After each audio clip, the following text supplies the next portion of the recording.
Demonstration of the blue light restorer. Fix blue light oxidation, scratches, and stains on the imager.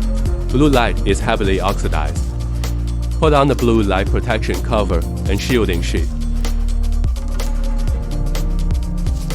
Before use, fill the paint cup with clean water and test spray. Press down to release air only. Press and pull back slowly to release water. The amount of water released is controlled by the degree of pulling back. When spraying, drop 3 drops of ink.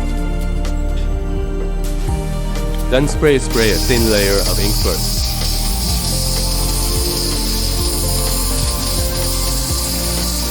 Then press the air outlet to blow dry. Repeat several times until it is perfectly repaired.